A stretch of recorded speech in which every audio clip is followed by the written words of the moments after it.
nous allons réaliser notre biais. J'ai pris du coton. Vous pouvez utiliser les matières que vous voulez. La viscose va être plus difficile à travailler sur du biais que du coton. Là, pour le vêtement que j'ai besoin de faire, j'ai pris du coton. Donc, nous allons devoir du biais. Il est coupé dans le biais, comme son nom l'indique. Donc, je vais déjà repérer la lisière de mon tissu. Mon tissu a été coupé, donc là c'était un coupon de 50 cm. Le bord du tissu est ici. Je repère bien, donc mon droit fil est ici. Ça, c'est déjà un repère à prendre. Mon tissu fait 90 degrés. Moi, je veux un biais pur, donc ça veut dire que mon biais va être coupé à 45 degrés. Et puis, on fait un peu de géométrie. Donc, je vous mettrai un petit gabarit en barre de description pour vous aider si vous avez un petit peu de mal avec les degrés. Moi, j'ai une règle qui est super pratique. Sur cette règle, ici, j'ai des angles. J'ai l'angle de 30 degrés, 45 degrés, 60 degrés et 90 du coup. Je trouve ça très pratique parce qu'elle est transparente et du coup, je peux vraiment bien me positionner pour avoir vraiment mes biais à 45 degrés. Donc, ici, j'ai ma ligne 45 degrés. Ma ligne de 45 degrés, je viens l'aligner sur la lisière de mon tissu. Pas sur la lisière, sur mon tissu coupé à 90 degrés. Je vérifie bien que mon tissu est bien coupé à 90 degrés. C'est vraiment important d'avoir, si vous avez un tissu qui est mal coupé, ça ne fonctionnera pas. Donc mon tissu a été bien coupé. Je vais me placer à 45 degrés. Donc ma ligne de 45 degrés suit la ligne de découpe de mon tissu. Tant qu'à faire, je me mets dans l'angle, comme ça j'aurai un gain de tissu. Moi j'utilise le cutter rotatif et je vais déjà venir faire une première coupe de mon tissu dans le biais. Donc on y va. Je suis bien ma règle. Je vais me déporter un petit peu, du coup je vais pousser un peu à mon cutter a un petit défaut de coupe.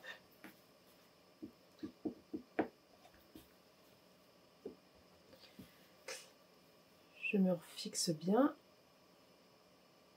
et je vais continuer jusqu'en haut. Voilà. Donc là, mon tissu est coupé dans le biais. Si je suis ma découpe, je vais être dans le biais. Maintenant, je vais venir faire, alors en fonction de la taille de votre biais, vous allez les couper plus ou moins larges. Toujours se dire que votre biais va être plié en 4. Si vous voulez 1 cm au final, il va falloir couper 4 cm. Si vous voulez 2 cm au final, il faudra en couper 8 du coup. Donc si vous voulez 1 demi centimètre, 5 mm, vous allez en couper 2. Moi j'ai envie d'avoir du biais qui fera 1 cm de large.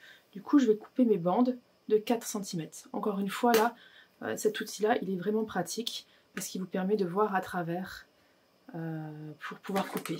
Alors, je me mets à l'aise. Moi je coupe toujours dans le sens là. Je me positionne comme ça. Alors le tapis de découpe c'est pratique aussi. Si je veux m'aligner, je pose bien mon tissu à plat. Voilà. Je m'aligne bien sur mon tapis.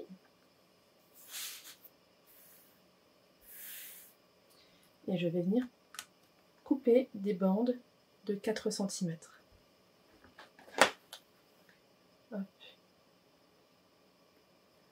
J'essaye d'être le plus précis possible.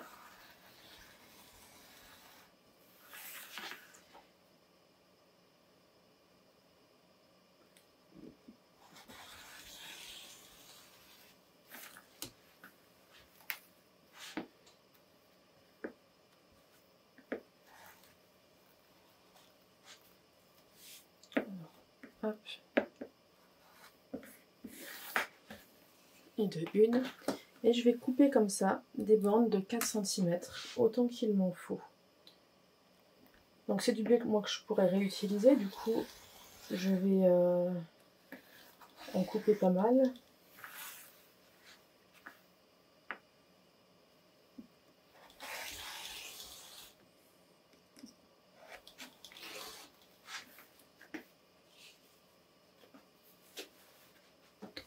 Vous allez voir qu'avec 50 cm de tissu, vous en faites vraiment beaucoup, beaucoup. On n'imagine pas comme ça, mais ça fait vraiment beaucoup. Moi, j'utilise toutes mes chutes pour faire du biais. Ça me permet d'avoir des jolis biais à mettre dans mes vêtements en finition. Et ainsi de suite. Donc, quand on en est là, moi, mon coupon de tissu était vraiment rectangle. Donc, j'ai déjà, vous voyez, sur le côté de mes biais, j'ai déjà des angles. Il faut que sur vos biais, vous ayez un angle qui part vers le haut et un angle qui va vers le bas. Tout ça à 45 degrés. Si vous vérifiez l'angle de ces arêtes, elles sont à 45 degrés.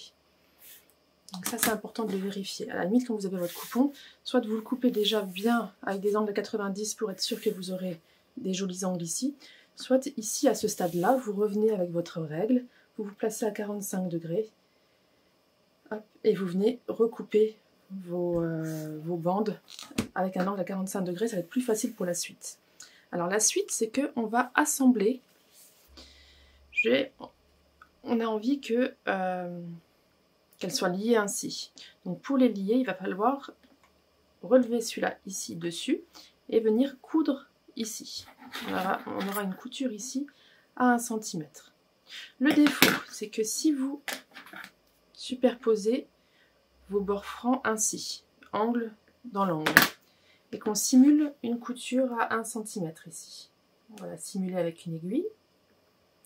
Quand je vais ouvrir, je vais avoir un décalage entre ma bande de droite et ma bande de gauche, parce que ma couture ici aura fait décaler notre pose. Ce qu'il faut faire, c'est que on va marquer nos 1 cm de couture. Ici, on va la marquer. Je vais reprendre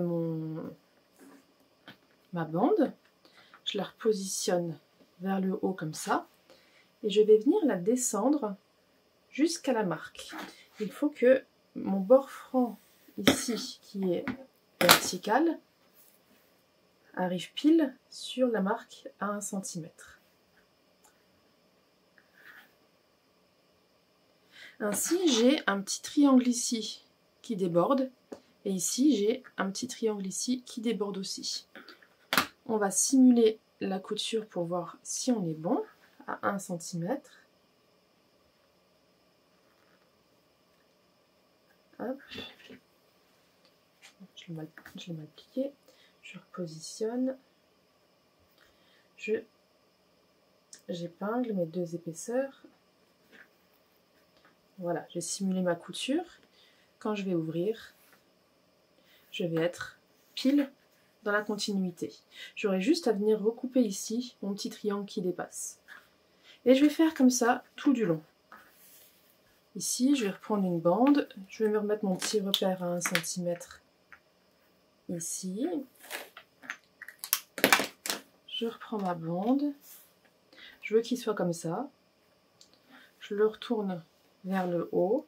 J'aligne ma marque avec le coin de mon tissu. Et je viens épingler. Et je vérifie. Je suis bien alignée. Et ainsi de suite. Une fois que ce sera fini, on pourra ouvrir les coutures au fer et on se retrouvera au fer pour le pliage de notre biais. Donc, nous voilà à la table à repasser. On va déjà ouvrir nos coutures au fer.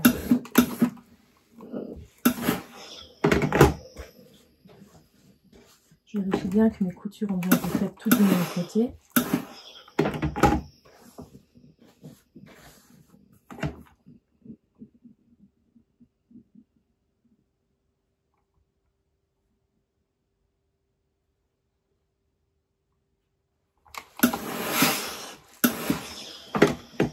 Voilà.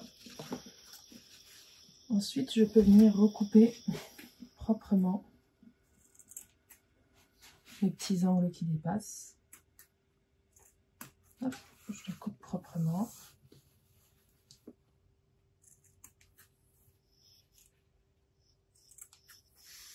Je mets encore un.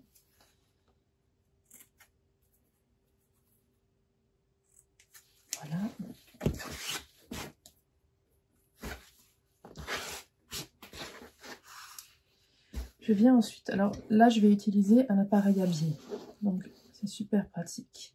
Alors pour un biais de 4 cm, moi c'est un numéro 18.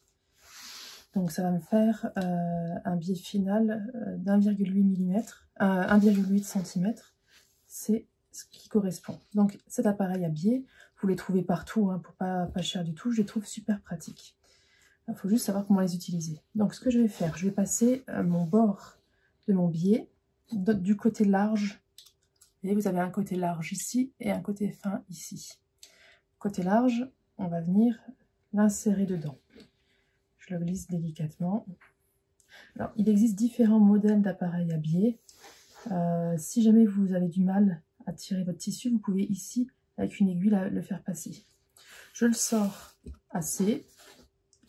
Je mets tout bien. On voit que déjà, ça se dessine comme un biais.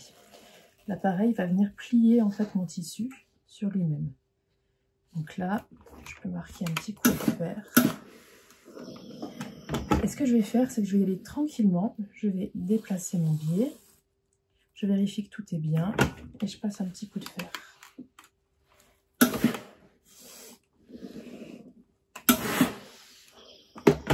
Et j'y vais comme ça, petit à petit. Je déplace et je fixe. Je déplace et je fixe.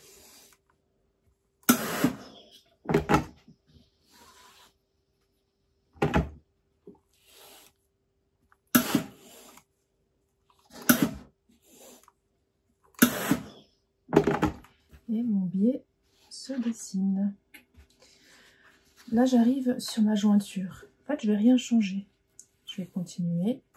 Je vais fixer. Je vais continuer. Je force un petit peu. À la main, là, je vais venir bien le repositionner à la main pour le fixer. Et je continue.